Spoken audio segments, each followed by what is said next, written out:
શું તમે બહારનો કેમિકલ વાળો સોસ ખાઓ છો? તો એ ખાવાની થોડી હવે સોસ ઘરે સોસ બનાવવા માટે મેં 700 ગ્રામ જેટલા ટામેટા લીધા છે. તો ટામેટાને સરસ સાફ પાણી ધોઈ લઈશું ને પછી જ યુઝ કરીશું. તો હવે બધા ટામેટાને આ રીતે કટ કરી લઈશું. અને હવે જ્યારે બધા ટામેટા કટ થઈ જાય એટલે એક કુકરમાં એડ કરીશું. અને થોડું બીટ આ રીતે મેં કટ કરી લીધું છે એ પણ અડધો કપ પાણી એડ કરી લઈશું. કુકરનું ઢાંકણ ઢાંકી અને કુકરમાં એક વિસલ આવે ત્યાં સુધી ટામેટાને બોઇલ કરી લઈશું. તો એક વિસલ વાગ્યા પછી તમે જોઈ લેશો ટામેટા સરસ બફાઈ ગયા છે. હવે જ્યારે ટામેટા ઠંડા થઈ જાય એટલે મિક્સરમાં એડ કરી લઈશું અને એકદમ સરસ પેસ્ટ બનાવી લઈશું. તો આ રીતે ટામેટાની સરસ એકદમ પેસ્ટ બની ગઈ છે. અને હવે સોસ બનાવવા માટે એક પેન લઈ લઈશું અને જે ટામેટાની પેસ્ટ બનાવી હતી એ અંદર એડ કરી લઈશું. અને હવે 2 તજના ટુકડા અને 4-5 લવિંગ એડ કરીશું અને સ્વાદ પ્રમાણે મીઠું એડ કરીશું.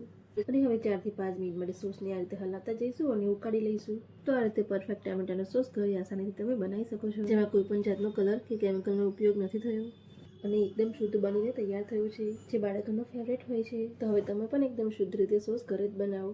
તો હવે સોસને જોઈ લઈએ તો સોસ સરસ ઉકળી ગયો છે. તો આ રીતે સોસને એક પ્લેટમાં લઈ અને ચેક કરી લઈશું. તો તમે જોઈ શકો છો સરસ એકદમ થીક સોસ બનીને તૈયાર છે. અને હવે જે આખા મસાલા સોસમાં એડ કર્યા હતા એ કાઢી લઈશું. તો હવે સોસ સરસ તૈયાર થઈ ગયો છે એટલે છાયણીમાં કાઢી હવે છાયણી વડે સોસને સરસ આ રીતે છાણી લઈશું, જેથી સોસમાં કોઈ પણ જાતના રેસા કે બી રહી ગયા હોય નીકળી જશે. હવે તમે જોઈ શકો છો કે સોસમાંથી કેટલા રેસા નીકળ્યા છે. સોસ હવે એકદમ ક્લીન થઈ ગયું છે. અને હવે સોસને કોઈ પણ બોટલમાં ભરી તમે સ્ટોર પણ કરી શકો છો.